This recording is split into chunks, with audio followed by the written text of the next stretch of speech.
Hello students, welcome to the next lecture of the series of database course. Today we will be learning about the SQL, that is the structured query language. We'll start with the data definition language, as we have already started in the previous lectures. That what is SQL? SQL is the structured query language, which is basically required for the working with the database. So how the data is being created, manipulated, or accessed through a database. For that, we need a specialized language, and that is known as structured query language. And for this structured query language, we are having a majorly four parts. As we have seen, we have already studied in the previous lectures. That there is the data definition language, data manipulation language, data control language, and the transaction control language. The data definition language is used for creating the structures of the, like creating the schema in which we are storing our data. So to create the schema, we need a data definition language. For storing the data and the first manipulating the data values present in the database, for that we need a data manipulation language. The data control language is used for the users to authenticate for the use of the data, that you all are allowed to access the data in which format. And the last one is the transaction control language, in which we will be learning about the how to manage the transactions that we are executing in the database. So today we'll be concentrating on the creation of the tables in the database, that is by using the data definition language. So these are the two tables you can see on the screen that I'll be creating in the creating today.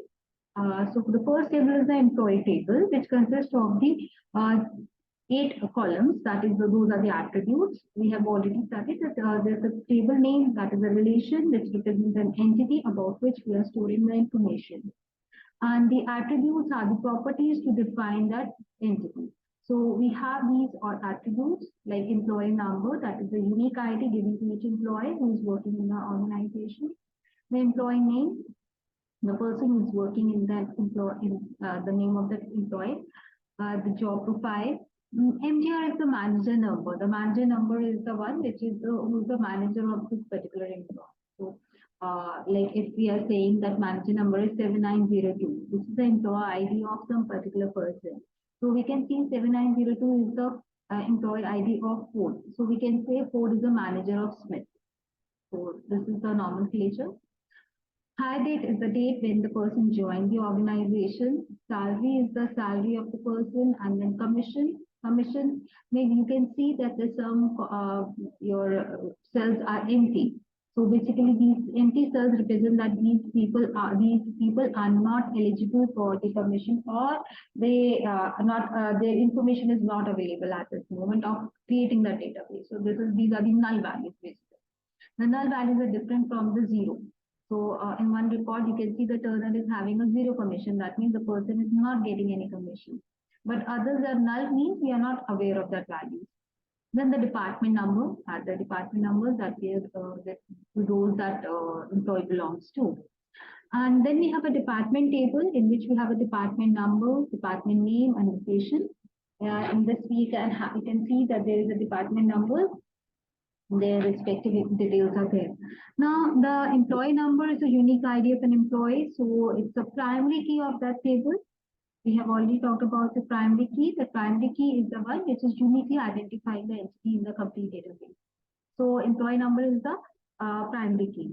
Similarly, in the department table, department number is the primary key, which is indicating that the unique ID given to a particular department. The department number of the department table is recorded in the employee table. So the department number in the employee table is acting as a foreign key, because this foreign key is it is representing that this employee is working in that department.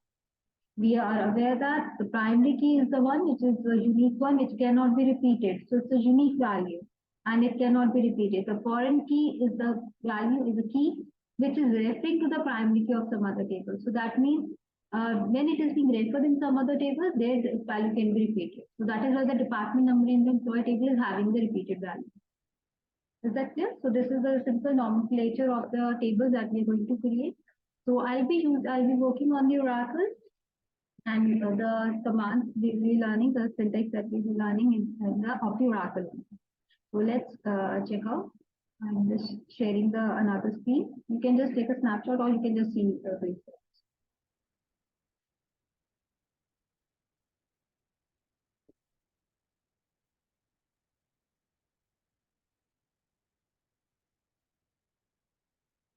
So this is the screen for the like that I will be using the Oracle database editor, in which I'll be writing the commands in the editor and the results will be shown in the bottom of this. So let's create a table.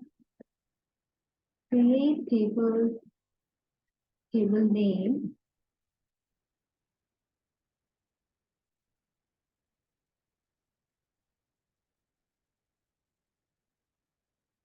Column name.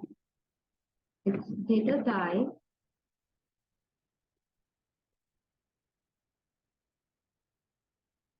Data type. Constraint. With any. Comma. Second column name. Its data type. Data size. Constraint.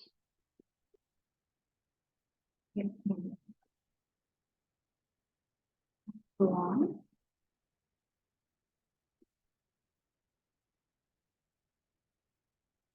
So this is the syntax for creating a table. Basically, this is the syntax that we use for creating a table. Now let's see, let's create an employee table.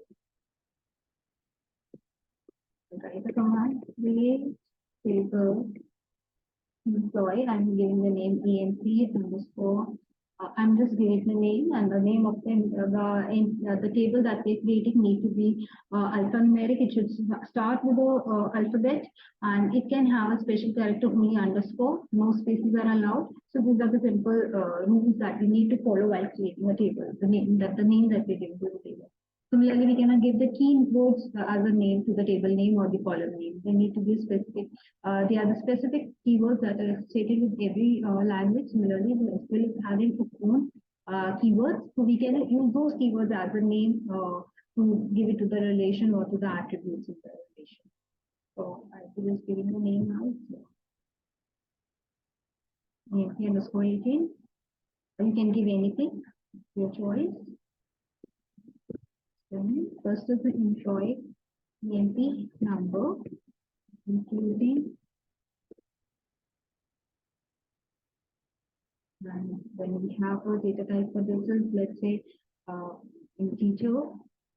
So in the Oracle we don't have the integer float, we call it as a number. So number is a data type. We can see there are different data types to represent the particular domain of an attribute. So the different data types we have is the char, that is for storing the character values, varchar for storing the alphanumeric values, number for storing the numeric values, and date is another data type which is used for storing the date values. So these are the basic your data types that we are using. So number may we have the two parameters. The first parameter specifies the total length of the number, total number of digits that we can store in that column, and the second attribute represents after the decimal point. So if you want to make a floating point, we have to specify the two digits as the input. But if we need to specify the integer, then only one digit is there. So we'll specify for constraint, if any, yes, I am specifying this as the constraint as primary key.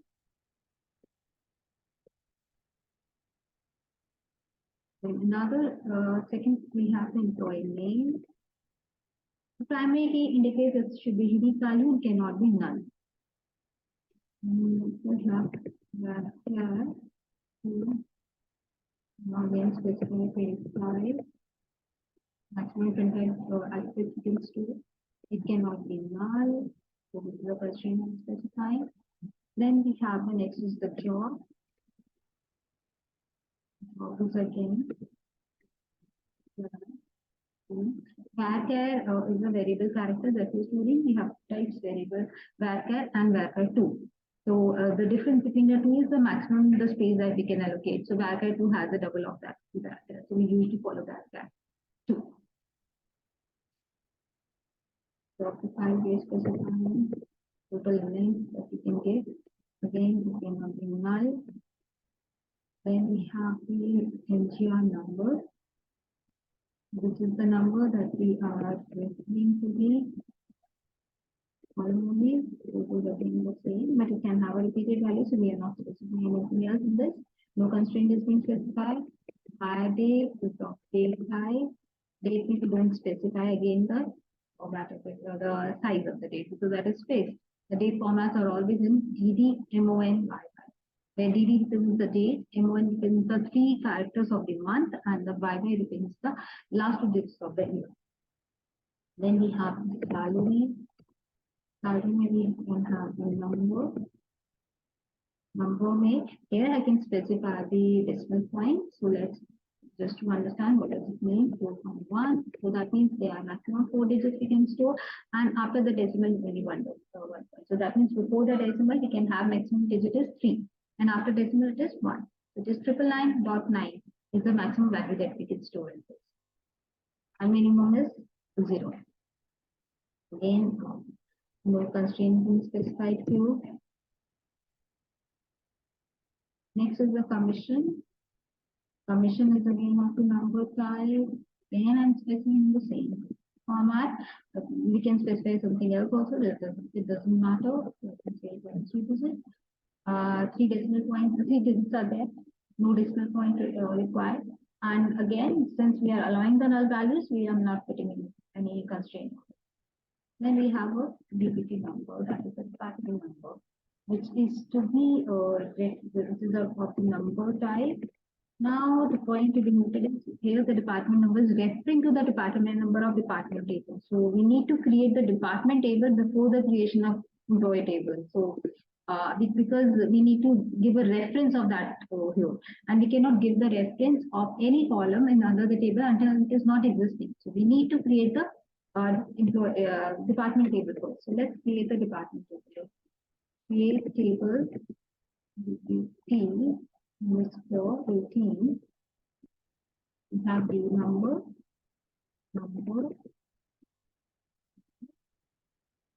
primary key, the name, background,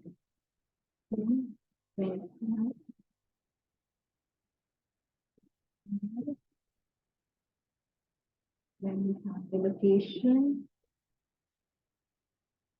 then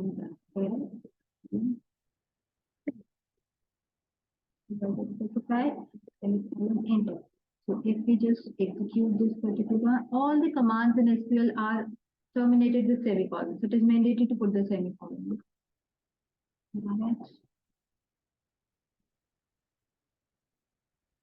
You can see the table has been created. You can describe the table structure. Right. BPT_18.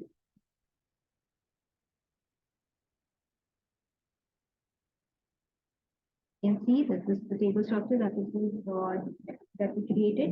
So it has department number, column names, their data types, positions, and optional allowed. Now we will be creating the employee table. So we have already specified all this. We have to create the reference, that is the foreign key here. So we can have the name of the column, anything for the foreign key to be created, but their data type need to be same. So it should be number with the data type 4. That is what we give to the number, the number. Now, since it is referring to the department table, so it is references BPT underscore AB. That is the table name that we created. So it is referring to the department table, department underscore 18. Now, since this is a table which is having a primary key, so automatically it will refer to the primary key of it. I'll just close it out. Column. Let me select the command and run. Table created. Now you can see the structure. Is try EMC underscore 18. You can see that these are the values that are being present. These are the ones where we have, these are the column names and these are the data types that we have allowed. So you can see these are the columns, that is the MGR number, high date, and all which are can have the your nullables are allowed in this. So in this video, we just learned how to create the tables and what are the simple commands and how to apply the constraints on them. I would also like to tell how to insert the records in this. So let's see, insert. I'll just show you one example that how to insert the data values in the table. So again, before inserting the values in the employee table, we need to insert the values in the department table. So we'll be first inserting the values in the department table. So insert into BPIT underscore 18 values. This is the syntax for inserting the values. So we need to specify the values in the same sequence in which we declare the column names. So we have the department number 10. The numeric values are specified as such, and the alphanumeric values need to be given in the single quotes. So the first column name is accounting.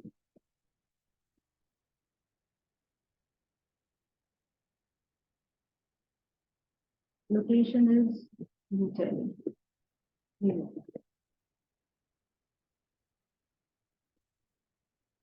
Right? And one row inserted. So we can see that one row has been inserted. Select the UP underscore retail.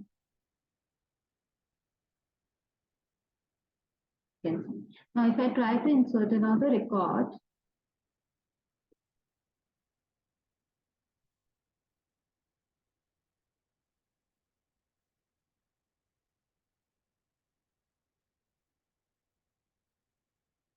search.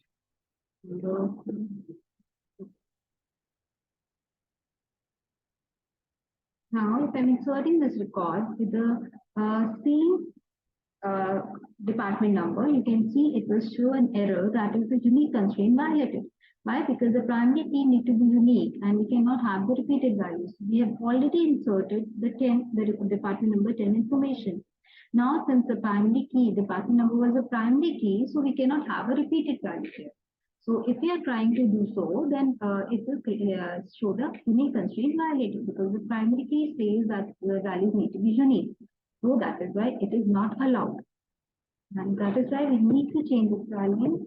When we change its value and run it, we can see another one record is inserted, selected, we run it again, you can see there are two records. So basically, the number of records that we insert, we have to make a separate entry and we have to, for every record, and every time you have to run the complete command to run that query. Thank you for this lecture where we have just studied about the creation and the insertion of the records. Thank you very much.